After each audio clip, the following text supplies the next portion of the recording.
Hello दोस्तों, कैसे हैं आप सब लोग। आशा करता हूँ सभी बहुत अच्छे होंगे। तो एक बार फिर से मैं आप सब लोगों का स्वागत कर रहा हूँ अपने इस यूट्यूब चैनल पर जिसका नाम है मैथवर्स। सो मैथ की इस यूनिवर्स में, मैथ्स की इस दुनिया में एक बार फिर मैं आप लोगों को ले चलता हूँ एक और इंटरेस्टिंग मैथ्स प्रॉब्लम की तरफ। आज का जो क्वेश्चन है क्लास 8 से है। बुक का नाम रहेगा कॉन्साइंस ऑफ मैथमेटिक्स, जिसमें से मैंने ये स्टेटमेंट को लिया है। और चलिए आज हम सीखेंगे, बहुत इंटरेस्टिंग क्वेश्चन है ये। तो इससे मिलता जुलता मैंने एक क्वेश्चन पिछले वीडियो के दौरान भी आप लोगों से शेयर किया था, जहाँ पर मैंने 3 रैशनल नंबर्स की बात की थी, पर आज यहाँ थोड़ा सा क्वेश्चन को बड़ा कर दिया है। तो इंसर्ट 7 रैशनल नंबर्स।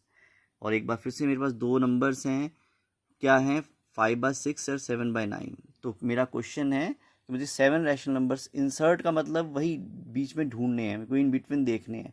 इन दोनों के बीच में नंबर्स होने चाहिए। Insert 7 rational numbers between 5/6 and 7/9। तो मेरे को इन दोनों नंबर्स के बीच में 7 नए रैशनल नंबर ढूंढ के बताने हैं। तो चलिए करते हैं। तरीका लगभग वही है। तो डिनोमिनेटर्स जो हैं यहाँ पर 6 और 9 दे रखे हैं। 6 और 9 डिनोमिनेटर्स जो है मेरे पास हैं, ये दोनों अलग अलग हैं। इन दोनों को सेम बनाने के लिए मैं सबसे पहले क्या करने वाला हूँ, एलसीएम लेने वाला हूँ। सबसे पहले मैं क्या करूँगा, एलसीएम सॉल्व करूँगा। एलसीएम सॉल्व कर रहा हूँ मैं 6 और 9 का। 2 के टेबल में जा रहा है, 3 पर चला गया, 9 एज इट इज़। फिर 3 के टेबल में 3 1 ज़ा 3, 3 ज़ा 9। फिर दोबारा से 3 के टेबल में 1 तो एज इट इज़ रहेगा, 3 चला जाएगा 1 पर। तो मेरे पास 2 3 और 3, इन तीनों को मैं मल्टीप्लाई करूँगा। 2 3 ज़ा 6, 6 3 का 18। सो मेरा एलसीएम यहाँ पर आ गया 18। सो एलसीएम ऑफ 6 एंड 9 इज़ 18 हो गया। अब मुझे दोनों ही डिनोमिनेटर्स को सेम बनाना है। और किसके बराबर बनाना है, 18 के बराबर बनाना है। तो मैं सबसे पहले करूँगा 5/6 को, इस 6 को 18 बनाने के लिए मुझे 3 से मल्टीप्लाई करना है। जिस नंबर से नीचे मल्टीप्लाई करना है, सेम नंबर से मैं ऊपर भी मल्टीप्लाई करूँगा। ऊपर आ जाएगा 3 5 का 15, नीचे आ जाएगा 6 3 का 18। Same thing is happening there. 7 को और 9, 7/9 में भी नीचे मेरे को 18 बनाना है। तो 9 के टेबल में 9 2 ज़ा 18 होता है, तो 2 से मल्टीप्लाई करेंगे। जिससे नीचे मल्टीप्लाई किया, सेम नंबर से ऊपर मल्टीप्लाई करेंगे। 7 को 2 से किया 14, 9 को 2 से किया तो 18। तो इस तरह से मैंने इन दोनों नंबर्स के डिनोमिनेटर जो सेम बना लिए हैं। और ये दोनों की दोनों जो नई फ्रैक्शंस हैं, ये इक्वलेंट हैं पहली वाली फ्रैक्शंस के। तो 5/6 बन गया है 15/18, 7/9 बन गया 14/18। तो इस तरह से मेरे दो नंबर मिल गए हैं। तो अब यहाँ पर एक और चीज़ भी मेरे पास कंपैरिजन में भी आ गया है कि 14/18 स्मॉलर है 15/18 से। तो मैं इसे ऐसे लिखूँगा, 14/18 इज़ लेस देन टू 15/18। अब प्रॉब्लम ये है कि मुझे 7 रैशनल नंबर ढूंढने हैं, पर 14 और 15 के बीच में तो स्पेस ही नहीं है। 14 के इमीडिएट बाद 15 होता है, कंसेक्टिव नंबर्स है उसका।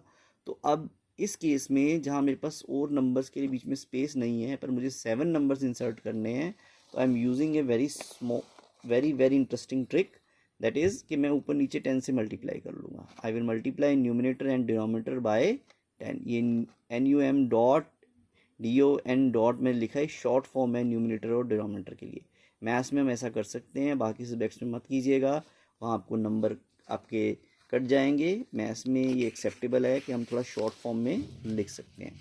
तो अब यहाँ पर मैंने ऊपर नीचे 10 से मल्टीप्लाई कर लिया है। 10 से मल्टीप्लाई करने से मेरे पास जो नंबर्स आ गए वो क्या आ गए हैं, वो आ गए मेरे पास 140 आ गया इसे 10 से मल्टीप्लाई करने पर ऊपर। और डिनोमिनेटर में आ गया 180, यहाँ पर आ गया 150 और यहाँ आ गया 180। तो अब 140 से लेके 150 के बीच में 7 रैशनल नंबर ढूंढने, I think so very very easy. तो वही मैं अब यहाँ ढूंढने जा रहा हूँ। देखिए जी, सबसे पहले मैंने लिखा 140 के बाद 141/180, फिर आ गया 142/180। मेरी डिनोमिनेटर सेम जा रहा है, सिर्फ ऊपर चेंज हो रहा है। 141 के बाद 142, फिर 143, फिर 144, फिर 145, फिर 146, फिर 147। तो 7 रैशनल नंबर्स मैंने इस बीच में ढूंढ लिए हैं, और यही मेरी रिक्वायरमेंट थी। तो these are my required rational numbers, 141/180, 142/180, 143/180, 144/180, 145/180, 146/180 and 147/180। तो बहुत आसानी से मैंने ये नंबर ढूंढ लिए हैं। कुछ ज़्यादा मुश्किल नहीं है इस सवाल में। इस सवाल में बहुत सिंपल से स्टेप्स हैं जिनको आपको ध्यान रखना है।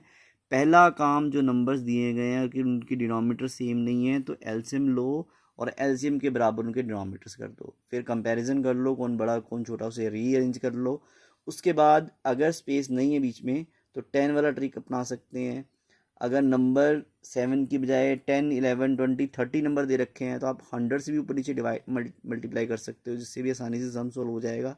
हालांकि 10 वाला ट्रिक काफ़ी सक्सेसफुल ट्रिक है और ज़्यादातर नंबर आपको three numbers, 4 numbers, 5 numbers, 7 numbers ऐसे ही पूछे जाते हैं, जिसके लिए 10 वाला ट्रिक ही बेस्ट ट्रिक है। 10 से आप ऊपर नीचे मल्टीप्लाई कर लीजिए, उसके बाद में बीच में बहुत आसानी से आपको नंबर मिल जाएंगे।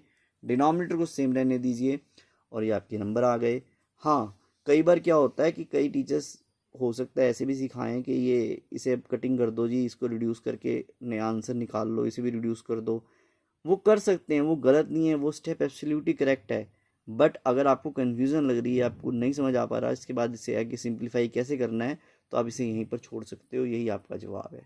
तो there is no reduction in the marks if you leave this, इस पोजीशन पे अगर आप क्वेश्चन को छोड़ देते हो तो ये आई होप, मुझे लगता है कि आज का सवाल आप लोगों को बहुत इंटरेस्टिंग भी लगा होगा और अच्छे समझ भी आ गया होगा, और इस सवाल ने आपकी नॉलेज को ज़रूर बढ़ाया होगा, आपकी मैथमेटिक अंडरस्टैंडिंग को ज़रूर इम्प्रूव कर दिया होगा।